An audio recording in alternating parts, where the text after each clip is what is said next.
Alright guys, welcome back to another video on the channel, and today here is what we are going straight over. I'm not here to waste anyone's time, let's get straight into it. Today we're talking about putting real cash into your pocket. Trading is about making money and making money only. And then also we're going to be doing a full breakdown trade of a trade we took on Friday during the PM session, which I'm going to break down for you guys. So let's get straight into the first slide. So trading is not a get rich now. You can't expect yourself to look at trading and say next week, you know what, I'm going to have max funding with all prop firms. I'm going to be getting paid out within 2 weeks, or this month I'm going to secure a payout. You can't be putting pressure on yourself. You can't force stuff to happen in trading, because that's going to have a negative effect on you when you actually approach price when you take a trade, because you're going to then force poor setups upon yourself so you can meet them unrealistic expectations. So understanding the probabilities of trading, I thought I'd put this on the slide for you guys because this is a key thing which not a lot of people actually talk about. And also when you see people online, you see them on Instagram, YouTube, wherever you see other traders, do not believe everything you see online. People saying that they take 4 or 5 trades a day, people saying they trade every day, it's unrealistic. Personally, we take around 1 to 3 solid trades a week, which we are comfortable within taking. It meets all of our requirements and all the confluences which we are looking for have been met. Then we engage with price and we take the trade. Very simple. Even on Friday, there was some setups inside of the AM session. I did not feel comfortable taking them. We skipped the entire AM session. Both macros were skipped. We waited for the PM session. I did not think we was going to get a clean setup at all. However, we did.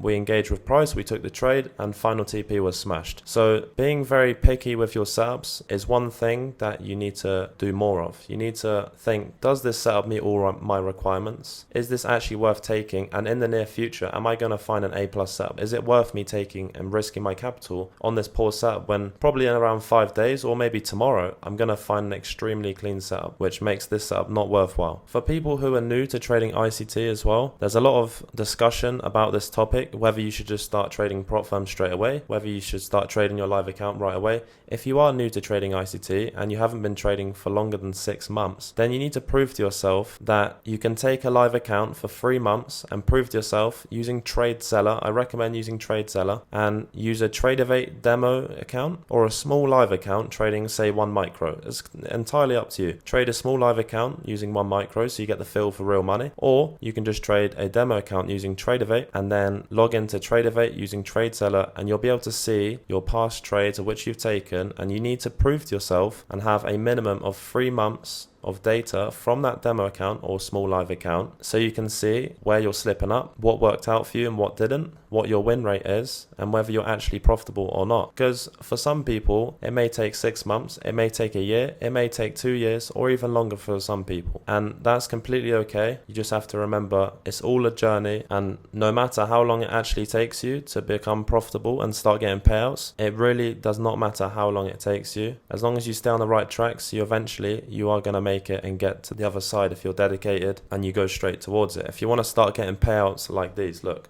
this is last week. 1, 2, 3, 4, 5. That's 5 payouts I secured last week on Wednesday just from Top Step alone.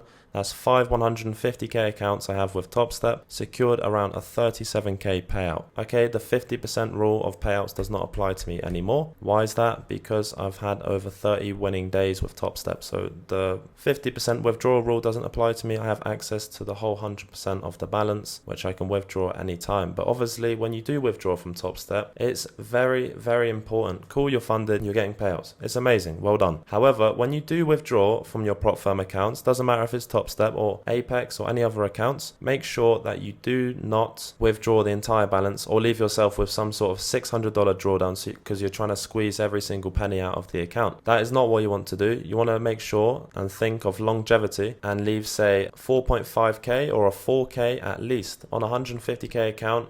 Leave the balance at around $154,000. You don't want to go below 154k. If you do, then make sure you lower your risk until you do get back to that level, because you don't want to risk losing all of your accounts just so you got a couple more dollars in your bank account. It really doesn't matter at all. So make sure, that's one thing I thought I'd tell you guys as well. When you are new to trading ICT and you want to become independent and not follow people's trades, it's okay to follow people's trades, but eventually I suppose everyone listening to me right now wants to become independent and trade for themselves in the near future. So when you are new to trading, ICT concepts or any concepts in general, I recommend you do watch someone who actually trades live so you get a full feel and understanding for how they trade. I don't know many people who actually trade live every single day like I do, but at the moment ICT himself is actually doing the 2024 mentorship where he live streams every single day, pretty much every single day on his YouTube channel. So I recommend you watch him for free on YouTube, where you can actually understand his thought process on how he monitors price inside of the macros which he trades. And then me as well, I trade live every single day, Monday to Friday. The majority of the macros, if I am trading the macro, I do make sure I try to go live inside of every single macro. Every morning we are always live. So if you are interested in watching me trade live, understand how I trade and learn from me and 700 others who are inside of the group, then there'll be a link below in the description for you to join so you're ready for the live AM macro tomorrow morning. And also, one thing I must mention is that the human brain always thinks with trading, the more trades you take, the more money you're going to make. That is not the case. It is the less trades you take, the more money you're going to make. If you're picky with your setups,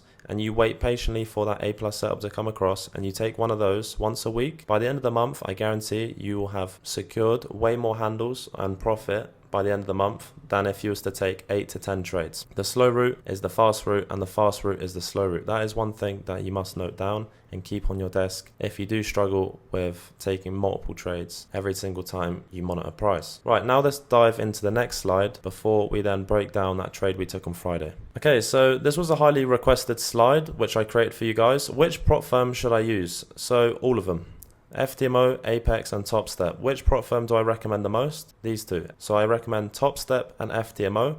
And then the third one, which I do recommend as well, they have paid me out multiple times since I had an issue. So I get people asking me the same question from back in April when Apex actually didn't pay me out. It's only around $16,000. I was basically doing just one funded 50k account example to show you guys you don't need all that much capital to make money when trading with prop firms. I ran it up to around $66,000. I applied for the payout, got denied, and the account got closed. So it was a very strange experience. I traded that account for around a month or a month and a half and secured around 16,000 in profits using the correct risk management, but Apex didn't pay that out. But since then, on my 300k accounts, I've got 10 300k accounts of Apex. They've paid me out multiple times. And then here is a little game plan for when you're going with Topstep. So I recommend you get 5 100k accounts with Topstep, or you can get 5 150k accounts with Topstep. The reason why I recommend 5 100k accounts is because it will not take as long to pass them, so you will actually be on the route to getting a payout a lot faster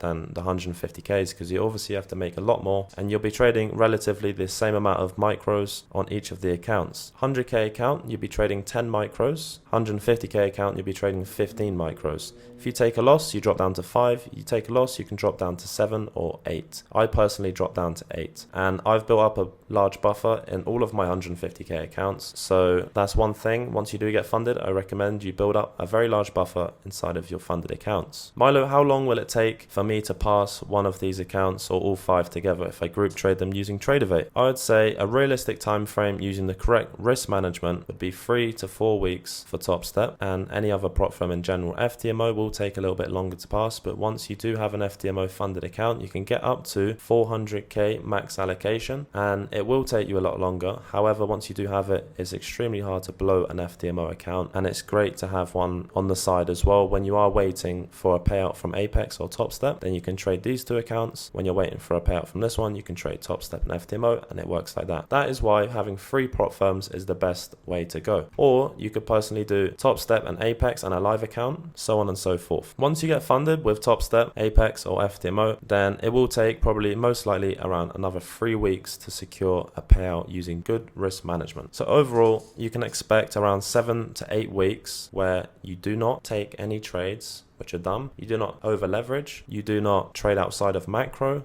You take the trade, that's it, you're done for the day. You lose 20 points, okay? You don't see any more trades the rest of the day. That's it, you're done. You need to be very disciplined and strict about the trades you are taking on these accounts. The reason why you blow your account is because you take dumb trades. Simple as that. You need to look at yourself for a 6-month timeline. Stop trying to see yourself next week funded 4.2 million. You want to look at yourself on a 6-month timeline is what you should be looking at. You need to understand that it may take longer than you originally expected to actually start getting payouts from these prop firms, especially if you're new to trading. It can take you a couple years because you're coming to an industry which has, I would say, a very bad name, to be honest, of a lot of traders claiming that they're getting multiple payouts. Where are their payouts? I show you guys, I'm very transparent of all the payouts I secure. I post it all over social media to be transparent for you guys. But there's many gurus and traders out there who really aren't what they say they are. So be very careful of who you listen to on social media. That's all I say about that. And then of course, trading is about making money. Just make sure you set a timeline and look at yourself. How many top steps, how many apex, and how are you going to have max allocation with FTMO in 6 months? That's the timeline you need to set yourself, not setting yourself a 2-week or 3-week timeline and expecting yourself to be completely there within a month. It's unrealistic. Okay, and now we're going to do a full breakdown trade of that trade we took Friday inside of the PM session. So let's get straight into it. Right, so getting straight into the breakdown trade of that trade we took on Friday during the PM session. So starting on the 15-minute time frame, like we always do, we mark out the key levels of buy side and sell side liquidity. So you're going to mark out the previous short-term highs and lows on the 15-minute time frame. It depends on the size of the screen you're using, to be honest, because you want to make sure you can see the whole chart in front of you. So maybe you've got to jump onto the 1 hour or the 4 hour time frame to get a full picture of all the highs and previous lows to mark out. When you're going into the PM session, it is good to mark out lunch highs and lunch lows, as these are the key draws on liquidity for the PM session. The lunch session runs from 12 PM to 1 PM and sometimes can end at 1:30 PM New York local time. And you want to mark out the key highs and lows created inside of that window. Okay, so now we've marked out the key levels on the 15-minute time frame. We're going to drop down to the lower time frame to monitor price inside of this macro. And I know some of you are probably thinking, why are you showing us on a replay chart? This is hindsight and easy to predict because you can already see the price. Well, we took this trade on Friday and I'm just trying to break this down for you guys so you guys get a full understanding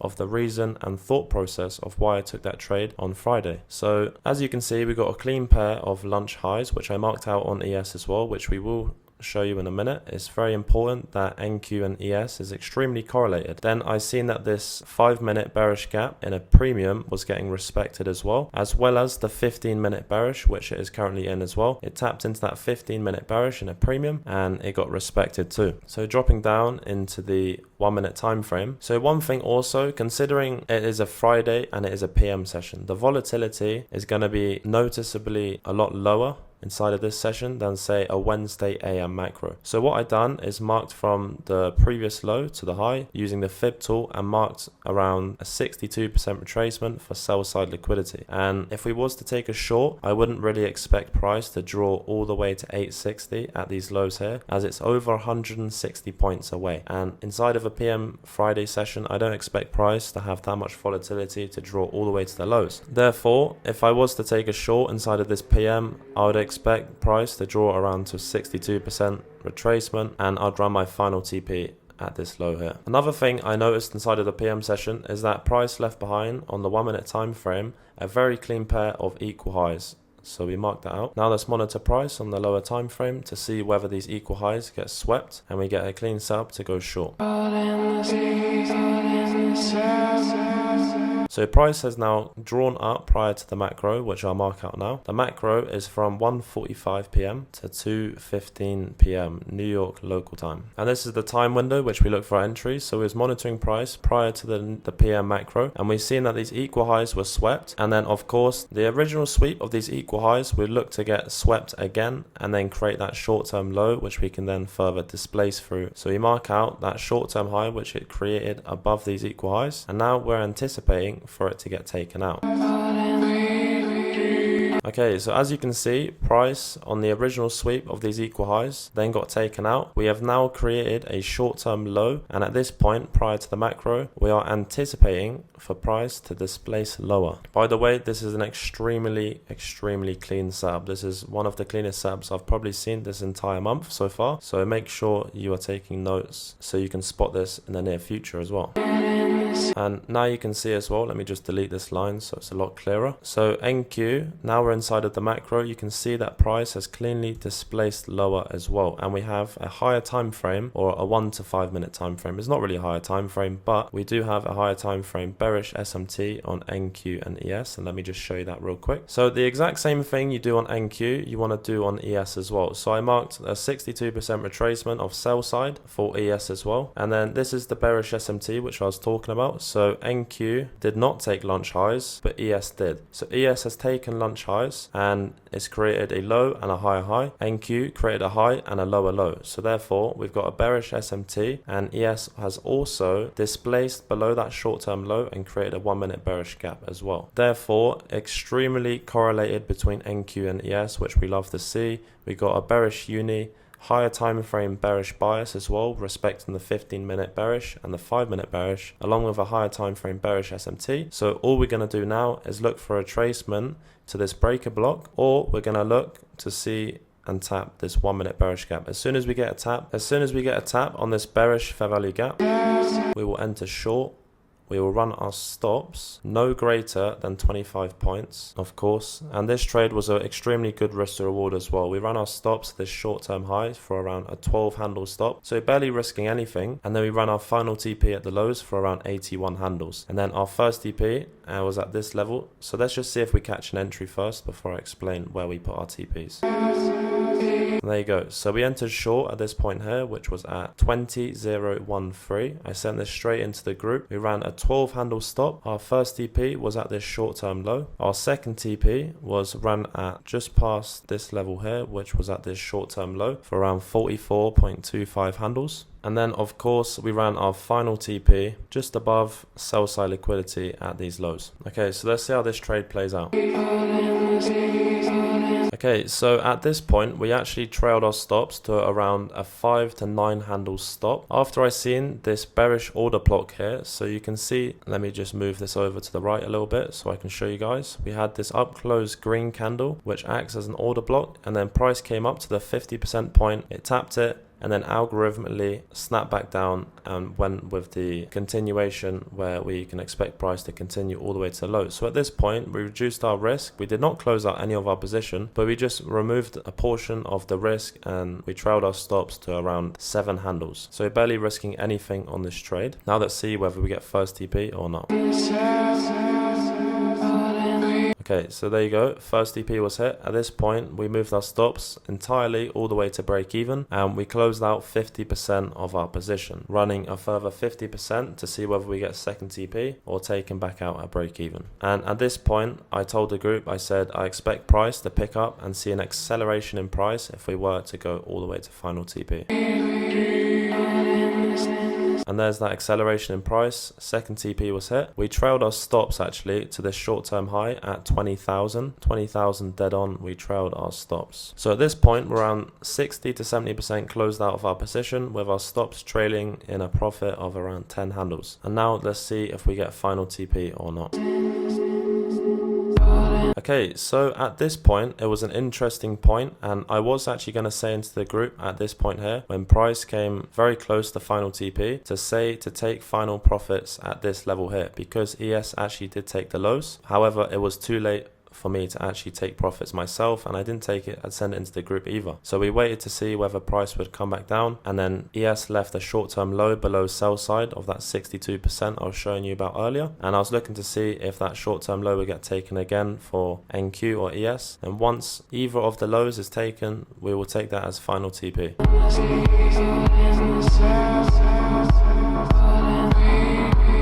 Okay, so at this point, right here at 2:30 PM, we closed out as our final TP. We actually secured only around 66.5 handles. So at this point, ES actually took that short-term low where it actually swept. So ES actually did take 0.62 sell side, which is final TP. Therefore, that short-term low, which originally swept, it got taken out again for ES. And we closed out for final TP of 66.75 handles. If you guys enjoyed this video, let's run the likes up so we can reach a larger audience. Recently we've been getting like 100 likes on the videos, so we need to run this video up and let's get like 200 to 500 likes. Let's set a record on this channel. I hope you guys have enjoyed this video. You make sure you enjoy the rest of your weekend. Do not waste a single minute, which you never will get back. So make sure you're always improving yourself and taking your trading to the next level. Backtest, and I will see you guys on Monday for the live New York AM session. I just did my 39, gotta change my sheet. Shit be rubbing on my body, sucking till my knees get weak.